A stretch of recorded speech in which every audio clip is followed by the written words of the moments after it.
from myself, Adele Kraft from Food Focus. It is an honor for us to work with the South African Society of Dairy Technology, and thank you, SASDT, that you have chosen us once again to assist you to present this webinar today. I will be handing over to Wayne, and Wayne will do the official welcome, and he will be introducing the program and the speaker. So over to you, Wayne. Thank you, Adele, and thank you again for organizing this event. Welcome, everyone. Thank you for the time that you've granted us in this late afternoon. We trust everyone as well. Just from South African Society for Dairy Technology, the Northern Division, we've had a number of webinars so far, and this is our next installment. And we're very excited to be able to have this presentation. And we really look forward to your questions and your active participation. It gives me great pleasure to introduce our speaker to you, Jeanette Deel-Smith. And Jeanette has got a long career in international trade and consumer insights. And I think she's ready to really open up this subject of creating more consumption moments for dairy. Thank you, Jeanette, and over to you. Thank you. I had some, good afternoon, everybody. I had some computer difficulties earlier, so we just want to double check if it's working right now. Just give me 1 second. It looks like my computer is stalling a little bit. Oh, well, it is afternoon, Jeanette, so we can understand by this time it must be feeling like, you know, it's time to call it a day. So it's all good. We do understand that. No problem. No problem. It seems like the control again is hitching. I don't know what you're seeing, so I'm just trying to let me try. Currently, we are seeing your PowerPoint presentation in your PowerPoint. Okay, there we go. Let's just go for it. Now we should be all right. Fantastic. Okay, great. Okay, great. So thank you very much. It's been a fabulous opportunity. The dairy industry and the MAN company has been linked globally. I think it was one of the starts, and it's an absolute honor for us to share a little bit of the insights that we've been learning in the last year. Just as a short introduction, I have to tell you a little bit about the company, of course, but then we'll really go and look. Sorry, yes? I'm going to be extremely rude. Can you just minimize the GoToWebinar screen? No problem. Thank you. All right. It's perfect. Okay, great. So, but where we are, then we're going to look at trends in dairy from a global and a local perspective. Then we will go a little bit down to South African consumption moments, and then hopefully some food for thought takeaway messages in the end. So, and away we go.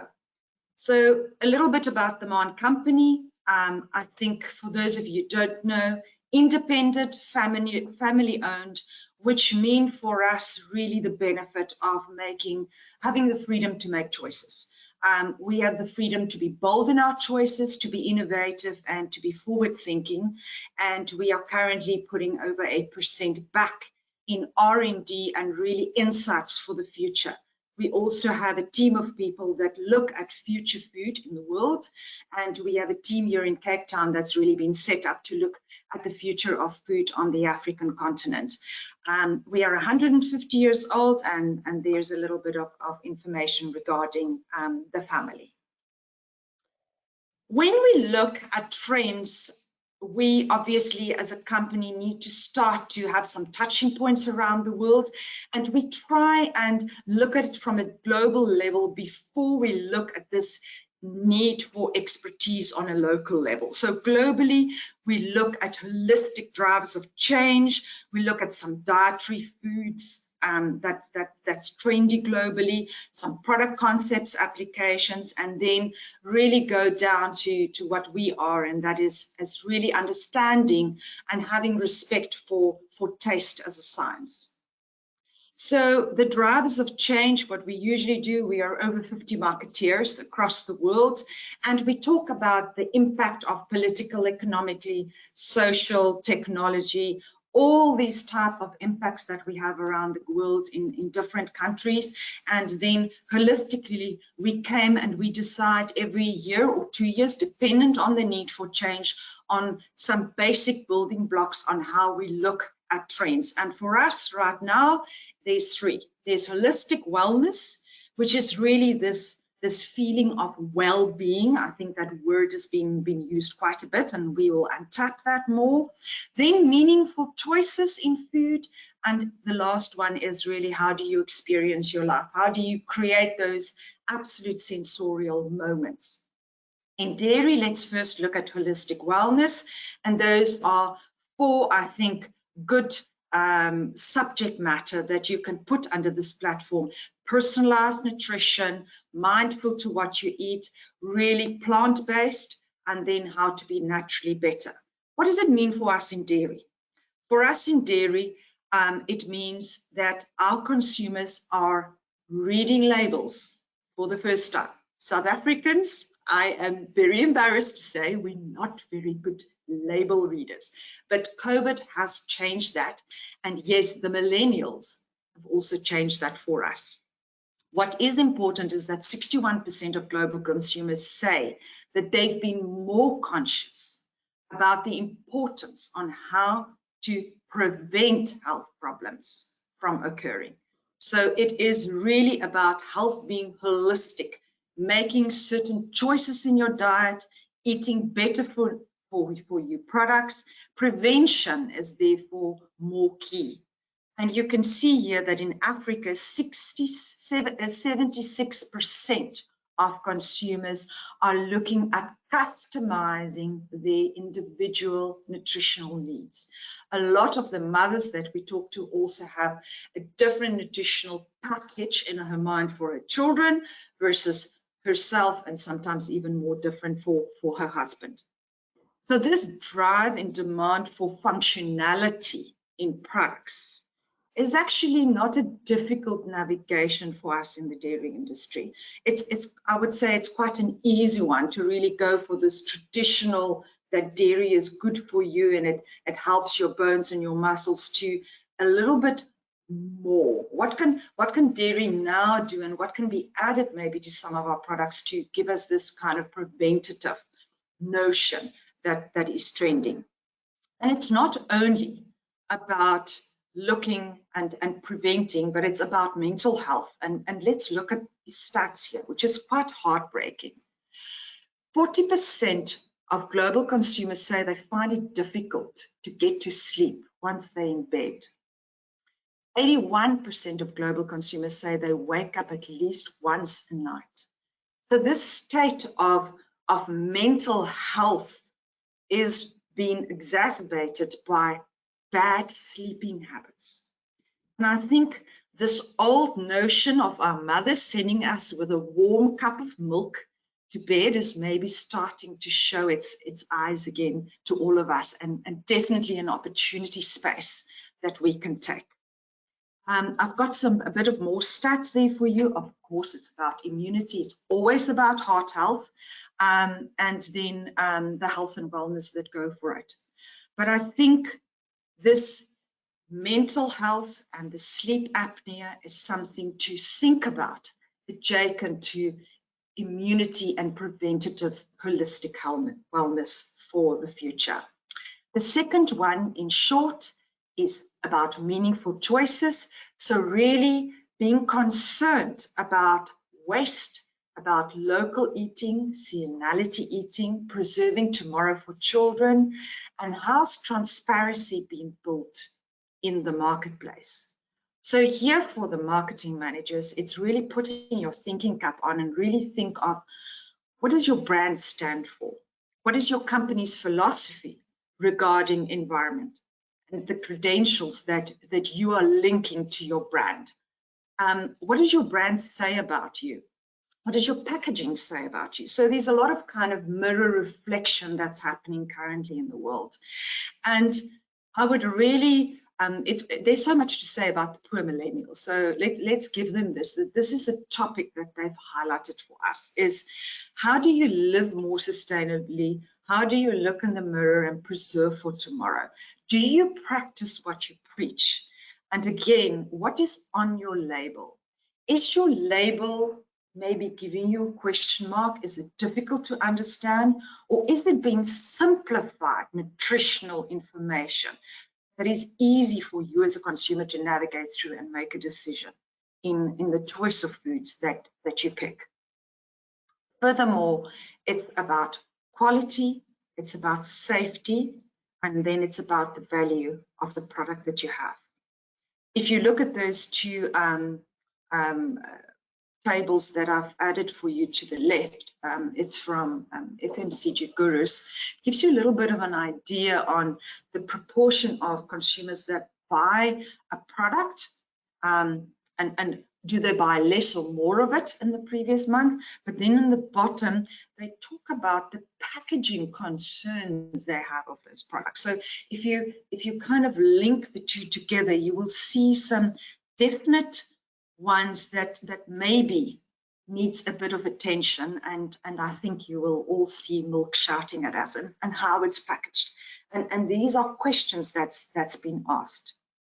Irrespective of financial concerns, and we know we all have those, consumers are willing to trade up to products that is giving them a fulfillment of more than one need state.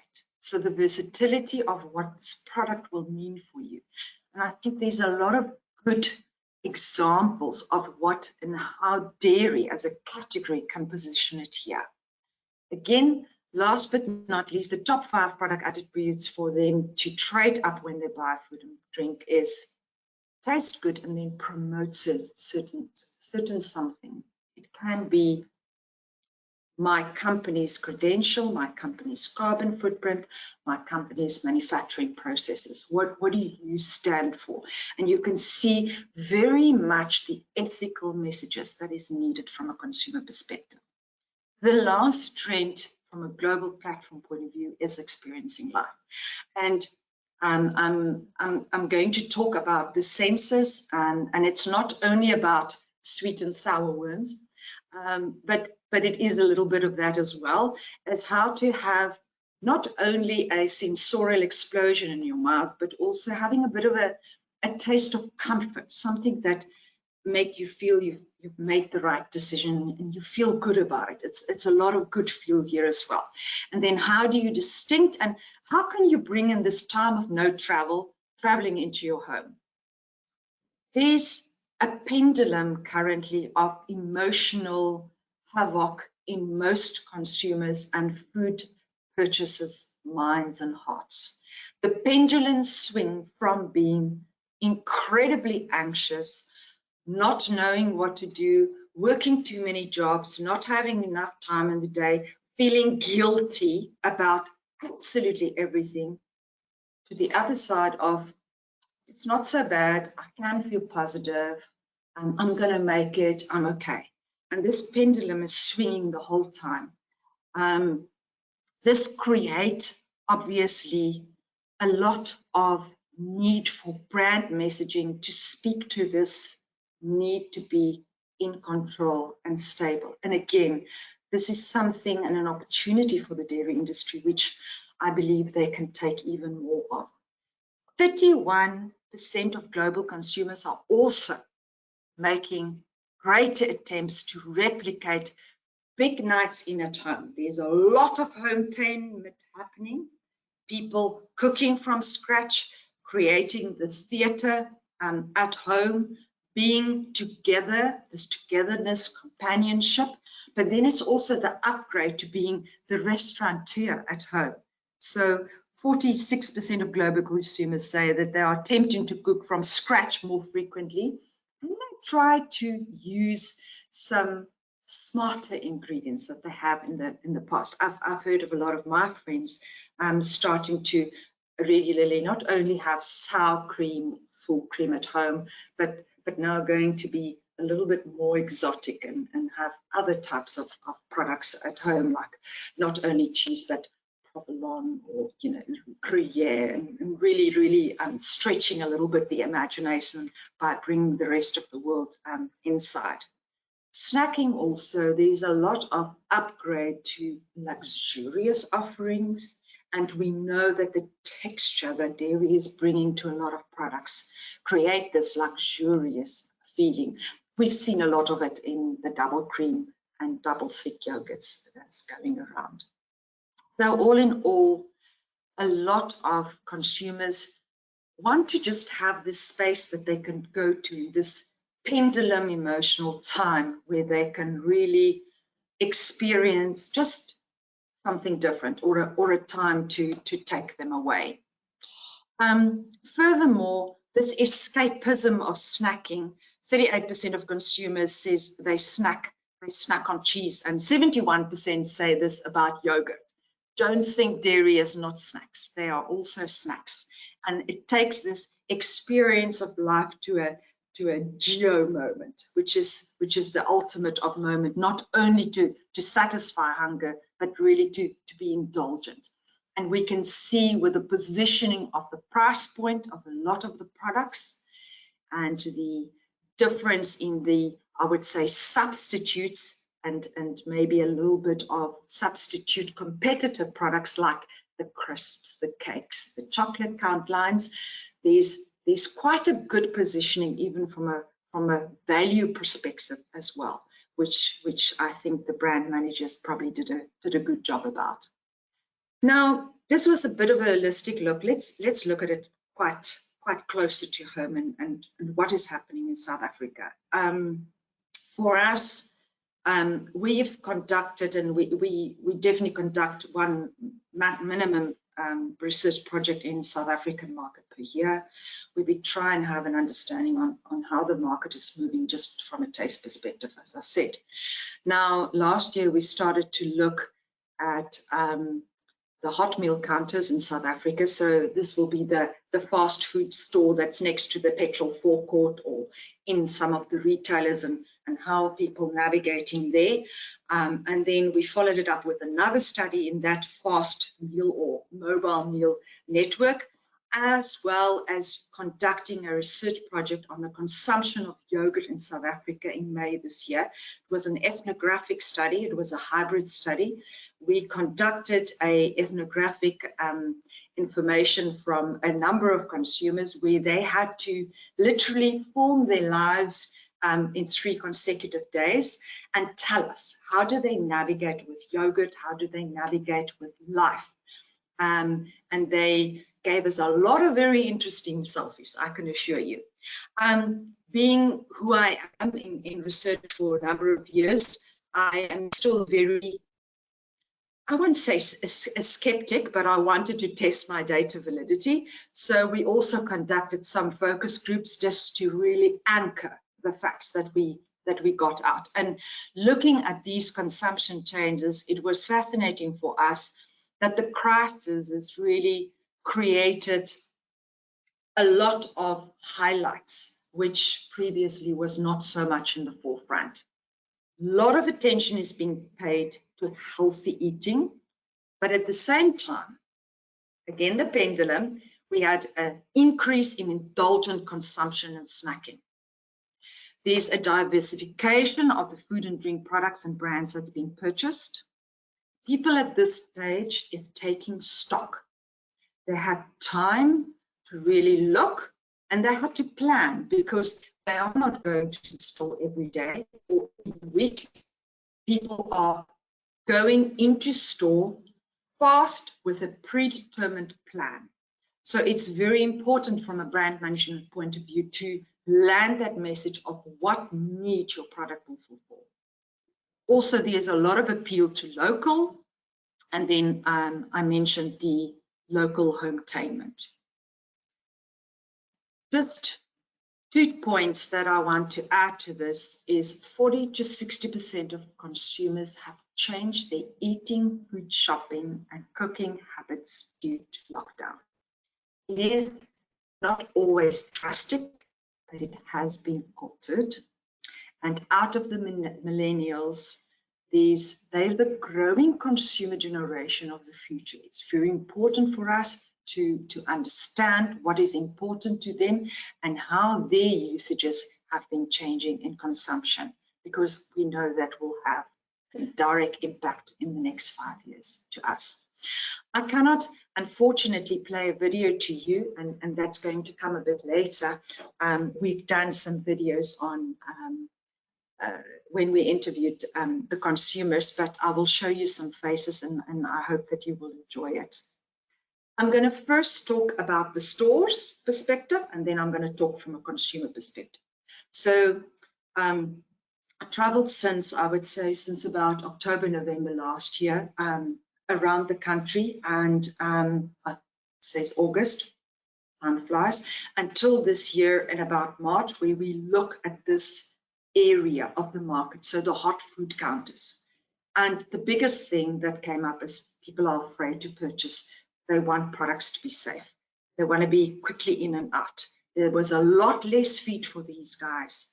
They had a tremendous hardship. Not as much, I would say, as the quick service restaurants, but still, these hot food counters really, really could feed it. And there was a lot of downgrade to what people know and what they feel safe to eat. From their perspective, obviously, is how do you keep that kitchen light on? How do you not have a black kitchen? And there's just a little bit of information for you from around the world on how consumers say, although they go to these places, they do like to treat themselves a little bit. So they like a little bit of innovation. So they're giving us an example for new and novel flavors on old products. And I think it's something really that we can look into. Some texture changes possibly. They talked about some products around the world, a little bit of traveling around the world while we can't. And then there were some serving suggestions, again, linking to packaging as well. And then exotic products from specific regions, as I said, around the world. And then the textures. I mentioned this again, and when we spoke to the ladies in the focus groups, we interviewed women. Most of the brand managers told us that the decision for yogurt procurement in South Africa is 90% female. And it was interesting where they are in their world now, in the pressure of finance, that they either hustle or they hoard.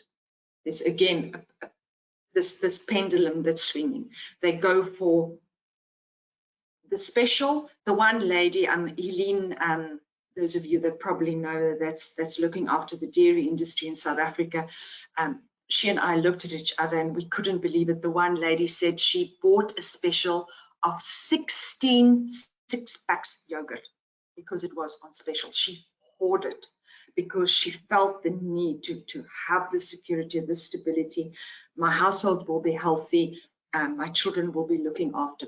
But on the other pendulum, they will go in another day and they will have this kind of total, what's the best value I can get for this price? So there's this frugality and then this hesitancy. That's the pendulum that's happening the whole time. What do consumers say? They tell us that life is hectic, stressful, but joyful. There's the pendulum again. I'm strong, grateful, optimistic, and hopeful. What worries me, those making it. I really just don't know what the future holds, the insecurity. I do worry sometimes. Will I be able to look after myself, my parents, my son, my children? My biggest worry is financial freedom. Life is stressful and busy, but it's joyful and stressful at the same time.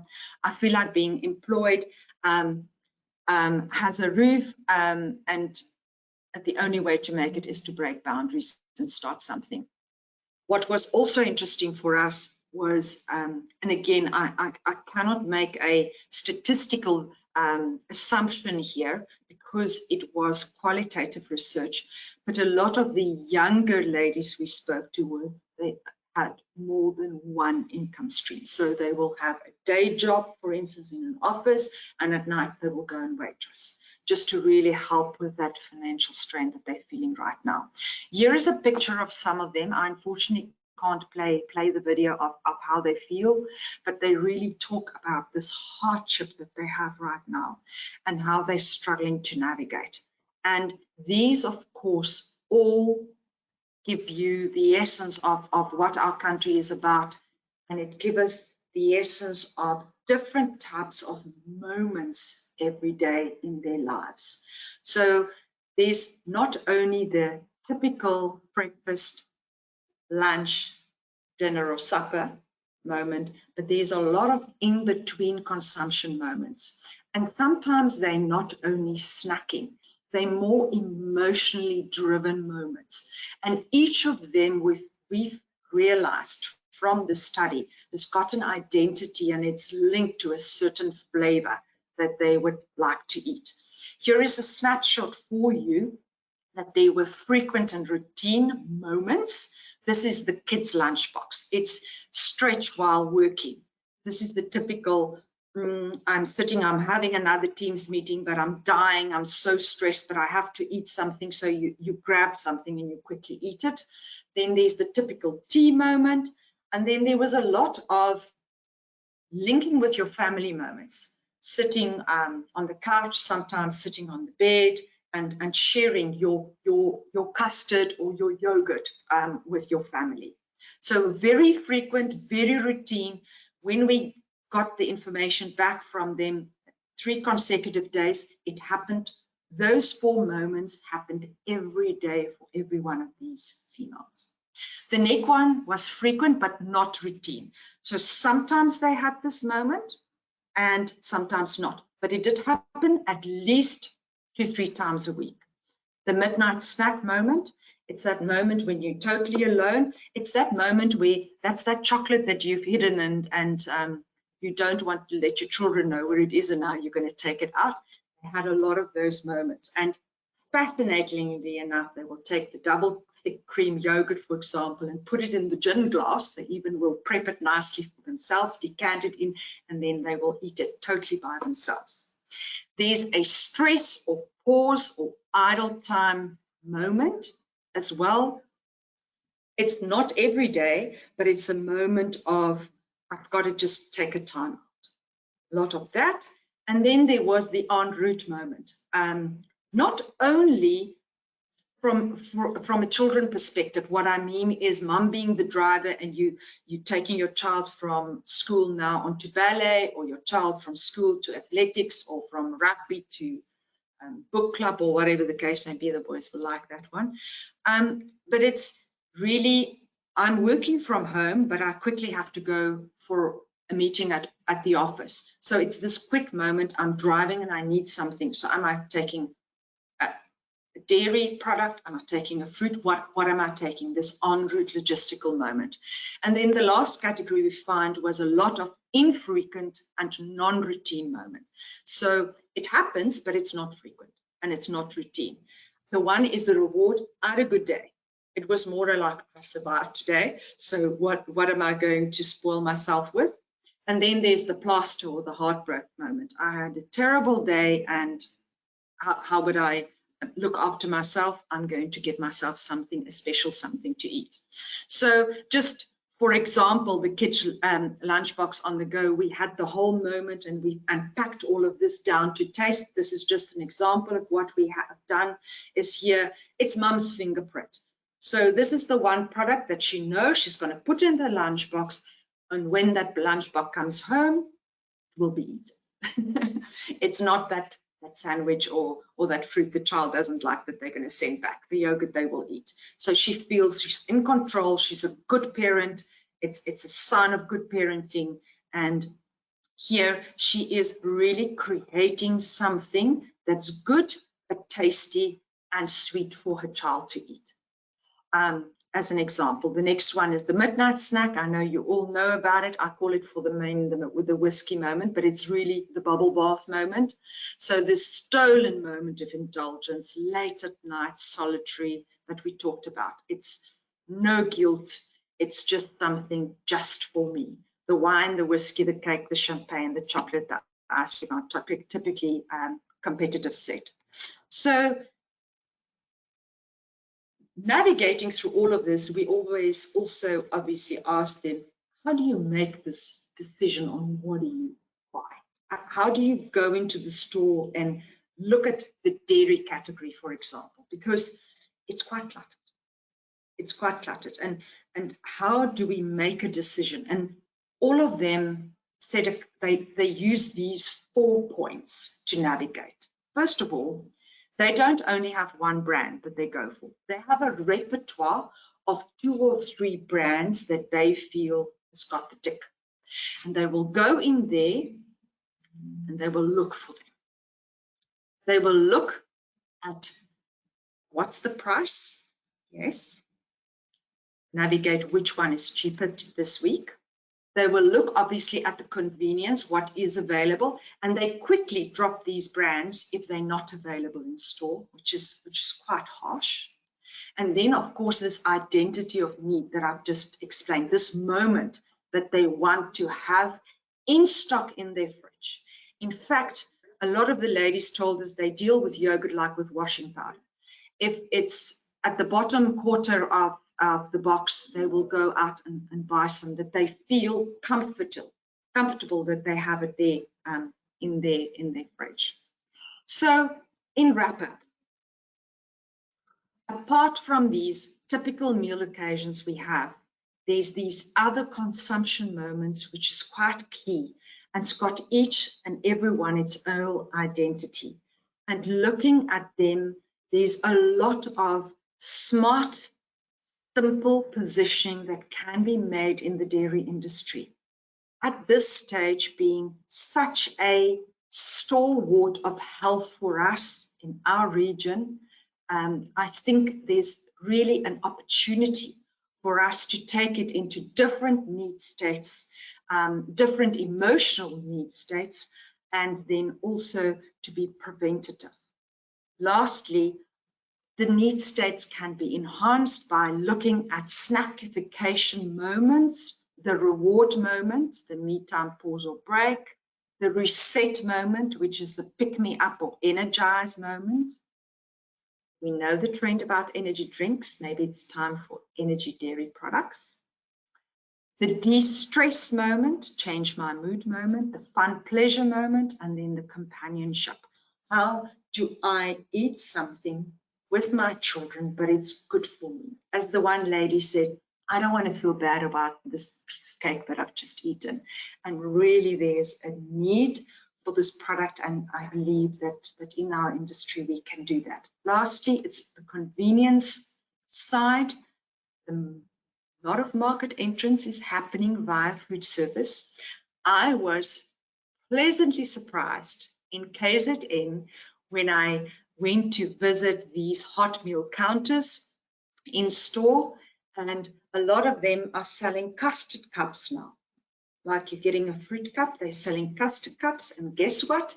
In the middle, there is a swirl of strawberry yogurt. So it's already starting. I think there's a lot that we can do as an industry to really get into that market with 2 of our products, and maybe we can look at combinations of our dairy products in the future. And then lastly, it's the convenience of using the products in the hometainment and home restaurateur environment. I really hope that you've enjoyed the presentation, and I hope that there are some questions. Thank you. Thank you, Janette. And I think you've highlighted a number of things that we've come to realize in this crazy time we have, and that you know, food has been the one big comfort for most people.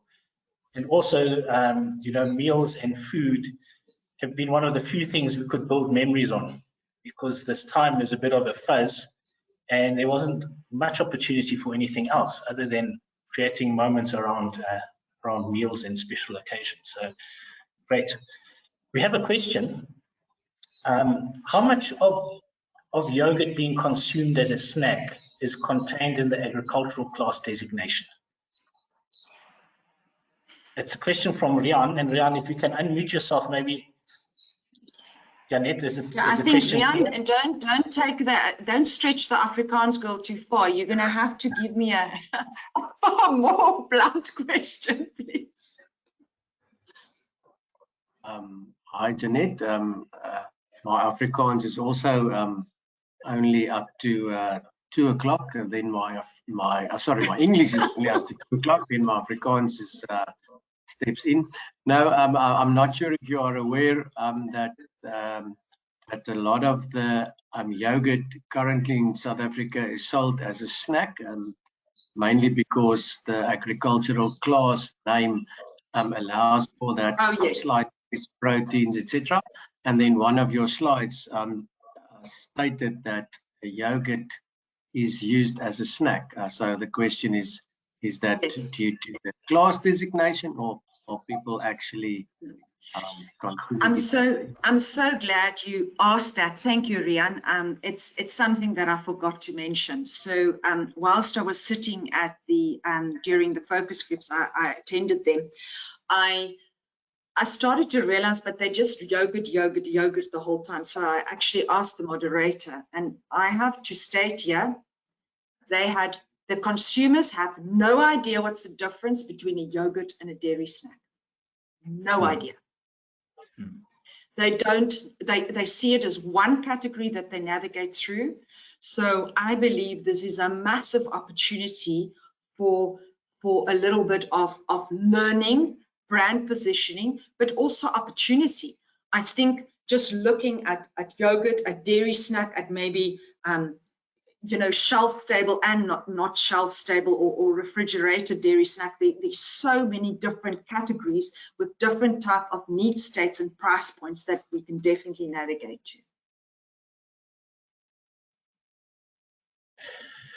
Janet, I have another question, and maybe it's more a comment. A few years ago, I think it was at the a conference down in Cape Town, where I listened to one of the marketing sessions where the Scandinavian countries had moved away from advertising and marketing dairy products as a food group or something, and they were really marketing the occasion where those would be most likely consumed. So family breakfasts and that kind of thing. So the whole marketing and advertising campaign really focused on the occasions that would drive the consumption of dairy.